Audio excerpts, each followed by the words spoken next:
주영석 기자의 뉴스 속으로. 뉴스 속으로는 예방과 치료 의학도 최고, 리퍼도 최고, 시니어 어르신들에게 서울 메디칼 그룹이 최고, 서울 메디칼 그룹 제공입니다. 자, 어제 치러진 공화당 아이오와 커커스에서 도널드 트럼프 전 대통령이 과반수가 넘는 득표율을 기록하면서 대승을 거두어 강력한 대선 후보로서의 면모를 과시했습니다. 30살 이하를 제외한 모든 연령대에서 1위를 기록하는 등 압도적인 우세를 보였고, 고졸 이하 학력을 가진 유권자들 사이에서도 3분의 2 이상의 지지를 받았습니다. 특히 여성과 대졸 이상 고학력자들 유권자들 사이에서도 각각 53%와 37%의 지지율로 1위를 차지하면서 강력한 기세를 과시했습니다. 자, 주영석 기자. 안녕하십니까.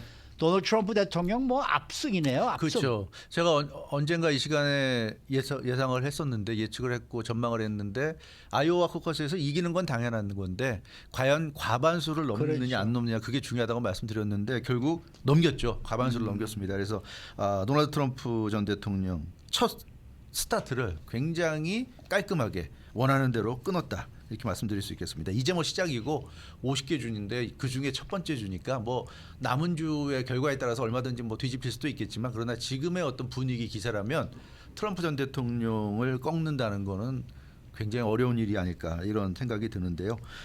과반수를 넘는 압도적인 득표를 기록했고, 론 드샌티스 플로리다 주지사가 2위, 니키 헤일리 전 유엔 주재 미국 대사가 3위를 차지했는데, 이 두 사람과 비교해 보면 2배도 넘어요. 2.5배입니다. 2.5배. 엄청난 그런 차이. 그래서 일단 시작부터 대세론이 확실하다 하는 것을 보여주면서 시작할 수 있게 됐다는 거. 도널드 트럼프 대세론은 있다, 존재한다는 것을 증명한 그런 선거로 볼 수가 있겠습니다. 네, 구체적인 그 득표율 수치는 어떻게 나왔습니까? 네, 아이오와 코커스에서 도널드 트럼프 전 대통령이 56,260표를 얻었습니다. 그래서 전체 51% 득표율을 기록했고요. 대의원 20명을 확보했습니다. 론 드샌티스 플로리다 주지사는 23,420명. 그래서 뭐 트럼프 전 대통령의 반에도 훨씬 못 미쳤죠.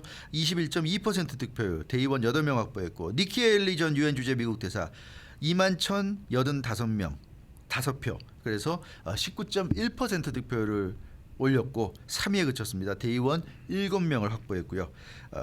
뭐 이미 사퇴한 비벡 라마스와미 후보는 8,449표 얻어서 7.7% 득표율, 대의원 3명을 확보했습니다. 그래서 이렇게 지금 결과가 나왔습니다. 네. 사실 뭐 도널드 트럼프 전 대통령 스타트는 상당히 네. 좋긴 합니다만은, 그렇다고 해서 아직 안심하기는 좀 네, 되지 않겠습니까? 그렇죠. 당연하죠. 안심해서는 안 되고, 트럼프 전 대통령 입장에서는 방심하지 않고 계속 밀어붙여야 될 거로 보여집니다.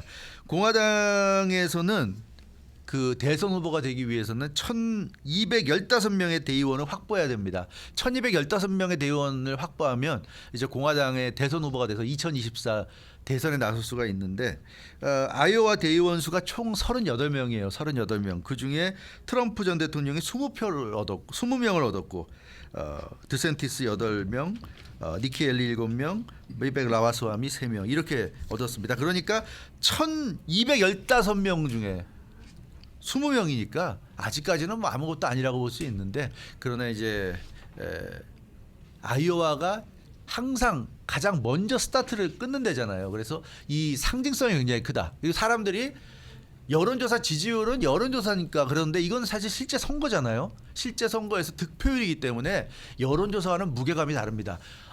트럼프 전 대통령이 정말 세긴 세구나, 이 누구도 못 이기겠구나, 이런 느낌을 딱 주잖아요. 그래서 이 아이오와에서 압승 거둔 건 굉장한 그런 그 트럼프 전 대통령에게 힘이 될 것 같고요. 2위 다툼에서 론 드샌티스 플로리다 주지사가 일단 그래도 2위를 기록했어요. 이거는 굉장히 큰 의미가 있습니다. 론 드샌티스는 당분간 그래도 이 끌어나갈 힘을 갖게 됐고, 니키 헤일리 전 유엔 주재 미국 대사는 좀 타격이 큽니다. 그동안 뭐 대세라는 둥 그 트럼프 전 대통령을 위협할 수 있다고 했는데 2위도 아니고 지금 3위에 그쳤어요. 뭐 2위와 차이가 얼마 안 나지만 3위에 그쳤기 때문에 니키 헤일리 전 유엔 주재 미국 대사가 상당히 타격을 받았다, 이렇게 볼 수 있겠고, 지금 같은 분위기라면 누가 2위하고 3위하고 별 의미가 없다. 워낙 1위와 2위 차가 크기 때문에. 그래서 의미 없는 2, 3위 다툼하고 트럼프 전 대통령이 독주하고 이런 쪽으로 갈 가능성이 아이오와 코커스의 뚜껑을 열어본 결과 좀 좀 나타나고 있다 이렇게 네. 말씀드릴 수 있겠습니다. 이번 아이오와 코커스에서 뭐 나이별, 성별, 뭐 학력별 지지율도 조사가 됐더라고요. 네, 맞아요. 자세하게 알려주시면 네, 좋겠습니다. 그래서 트럼프 전 대통령 아주 탄탄한 지지 기반을 과시했는데요. 네. 정말 놀랍습니다. 거의 모든 응답자들에게서 압도적이었어요. 그 학력별, 성별, 고졸이야 뭐 사상 여러 응답에서 모두 1위인데 연령별을 보면 17살에서 29살 사이 가장 젊은 10대 후반에서 20대 요 연령층에서는 론 드센티스 플로리다 주지사가 30%로 1위였는데 트럼프 전 대통령이 22%. 그러니까 적게 얻은 건 아닙니다. 1위가 30%인데 트럼프 전 대통령이 22% 얻었으니까 꽤 많이 얻었고요. 30살에서 44살 사이는 42%로 1위. 45살에서 64살 사이는 54%로 1위. 65살 이상은 58%로 1위. 그래서 뭐 20대를 벗어나면 그 다음부터는 거의 압도적으로 트럼프 전 대통령이 1위입니다. 그리고 성별로 보면 남성 56%가 이번에 투표했고 여성이 44%가 투표했고 그러니까 그 투표하고 나서 여론조사에 응했고요. 56%가 응답했고 여성 44%가 응답했는데 참 재미난 게 응답한 비율이 남성이 좀 높잖아요. 근데 트럼프 대통령에 대한 지지율은 남성은 49%, 응답한 것보다 더 적습니다. 근데 여성은 53%, 응답한 비율보다 여성의 지지율이 더 높아요. 그래서 이거는 굉장하다. 그 4년 전 트럼프 전 대통령 그 8년 전이죠. 2016년이죠. 2016년 대선 때는 남성 지지율이 압도적이었고 그래서 힐러리 후보를 누르고 대통령이 될 수 있었는데 이번 2024 공화당 대선 경선 물론 아이오와 코커스 한정이지만 여성들이 많이 찍어졌다는 거 이거 굉장히 이례적입니다. 아마 이거 트럼프 캠프에서는 굉장히 고무적일 거로 보이고요. 학력별 지지율을 보면 고졸 이하 응답자가 67% 3분의 2가 트럼프 전 대통령 지지했어요. 이건 뭐 트럼프 전 대통령의 확고한 지지 기반입니다. 이 학력이 낮은 사람들이 지지하는 거. 근데 대졸 이상 응답자도 37%나 지지했어요. 이게 대졸 이상 응답자 중에서도 1위입니다. 트럼프 전 대통령. 그래서 이 학력이 높은 사람들도 지금 트럼프 전 대통령을 많이 지지하고 있다는 거고 사상적으로 보면 매우 보수적인 거의 극우적인 유권자 61%가 트럼프 전 대통령 지지했고 다소 보수적인 좀 온건한 보수적인 유권자 47%가 역시 트럼프 전 대통령 지지했고요.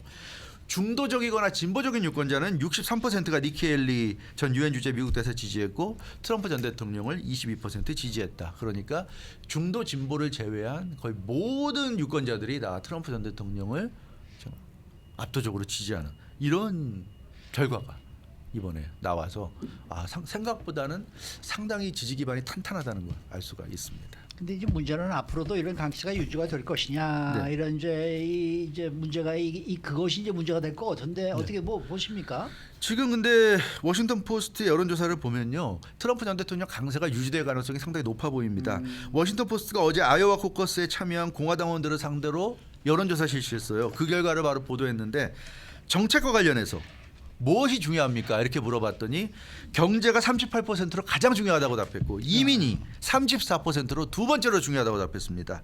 외교정책 12%, 낙태 11%. 그래서 공화당 유권자들은 경제와 이민이 가장 중요하다고 꼽았는데 경제와 이민을 가장 중요한 문제로 꼽은 응답자들의 트럼프 전 대통령 지지율이 각각 52%, 64%. 그러니까 경제가 중요하다고 생각한 사람이 트럼프 전 대통령 지지한 비율이 52%고요. 이민이 중요하다고 생각한 사람이 트럼프 전 대통령 지지한 비율이 64%입니다. 근데 그러니까 지금의 조 바이든 행정부의 경제 정책이나 이민 정책에 불만이 많다는 얘기고 그런 잘못된 정책을 이 사람들이 생각할 때 잘못된 정책이죠. 잘못된 정책을 바로잡아줄 사람은 역시 트럼프밖에 없다. 이런 생각을 지금 유권자들이 하고 있는 것으로 보입니다. 그래서 경제와 이민을 중시하는 공화당 유권자들이 가장 많은데 그 사람들의 다수가 트럼프 전 대통령을 지지하는 것으로 워싱턴 포스트 여론조사에서 나타났어요. 그래서 앞으로 다가올 공화당 경선에서도 수많은 경선이 이제 남았지만 역시 트럼프 전 대통령 우세가 유력하지 않은가. 이게 그러니까 아이오와에서만 나타나는 현상이 아니라 결국 트럼프 전 대통령을 원하는 사람들이 많다는 것. 이걸 다시 한번 증명하는 게 아닌가 싶습니다. 네. 이번 그 워싱턴 포스트의 여론조사를 보면은 아이오와 코카스에 참여한 공화당원들을 상대로 네, 조사를 한 그렇죠. 거죠. 맞아. 네. 그리고 또 한 가지 흥미로운 부분이 그 대선 후보의 자질에 대해서도 흥미로운 결과가 나왔는데요. 공화당 유권자들 그 2024 대선 후보의 가장 중요한 자질이 뭐냐 네. 이렇게 물어봤을 때 응답을 했는데 나와 같은 가치를 공유하는지 그게 41%로 가장 높았어요. 그러니까 후보가 여러 명인데 저 사람 중에 누가 가장 나와 같은 가치를 공유할까? 이게 후보를 선택하는 가장 확고한 기준 41%고 그 다음은 나 같은 사람을 위해서 싸워줄 수 있는 사람인가?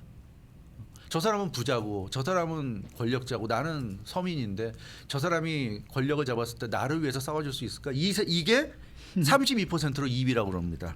그리고 조 바이든을 이길 수 있는지는 14%로 3위. 그러니까 조 바이든 대통령을 이길 수 있는지는 별로 높지 않았고요. 올고든 성품을 가졌는지 11% 4위. 이것도 이렇게 높지 않았어요. 결국 같은 가치를 공유하는지 나를 위해 싸워줄 수 있는 사람인지 이게 이 두 가지가 가장 중요했는데 나 같은 사람을 위해 싸울 수 있는지 선택한 공화당 유권자의 82%가 트럼프 전 대통령을 지지했어요. 그러니까 나는 못 배웠고 나는 돈도 별로 없지만 저 사람은 부자지만 그래도 저 사람은 나를 위해 싸워줄 수 있다.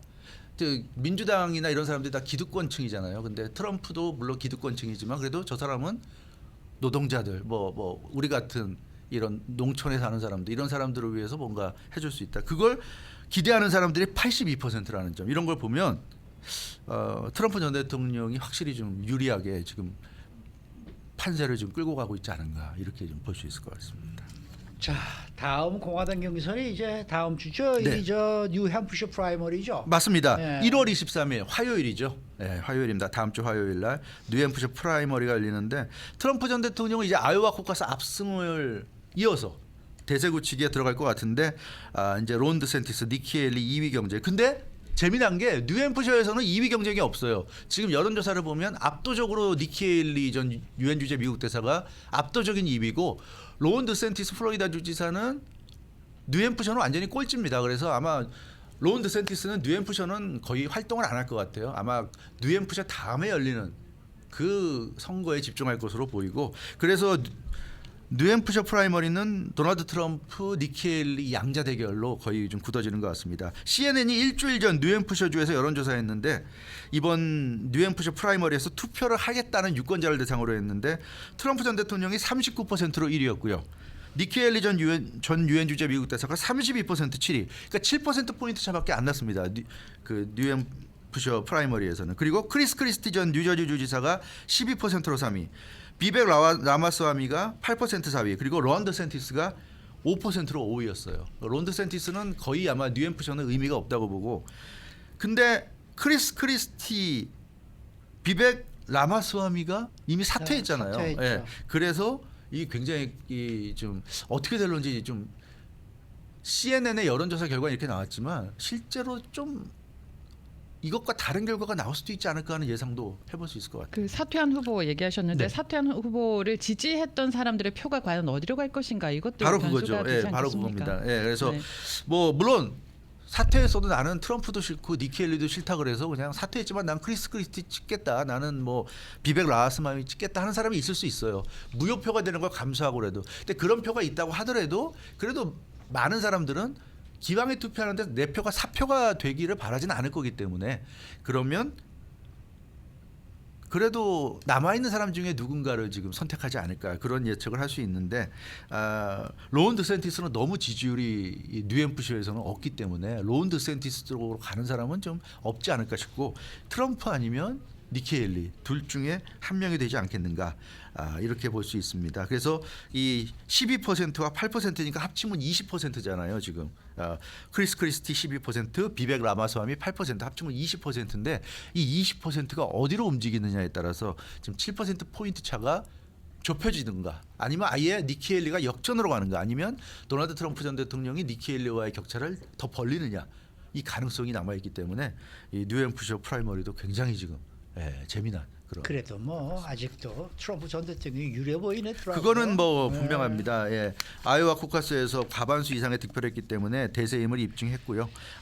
니키 헬리가 일단 아이오와에서 3위를 기록해서 실패를 했고요. 그래서 니키 헬리는 이번 뉴햄프셔가 굉장히 중요합니다. 여론조사를 보면 트럼프 전 대통령과 굉장히 근소한 차로 지금 경쟁을 하고 있기 때문에 아마 2위는 당연한 거고 지금 여론조사 보면 당연한 2위 하기보다는 어떻게 보면 뉴햄프셔에서 승부를 걸어서 어떻게 하든지 트럼프 전 대통령을 좀 꺾기를 바라는 그게 아마 니키 헬리의 기대일 것 같아요. 그리고 트럼프 전 대통령이 압도적으로 이기니까 반 트럼프 쪽에서 굉장히 불안하잖아요.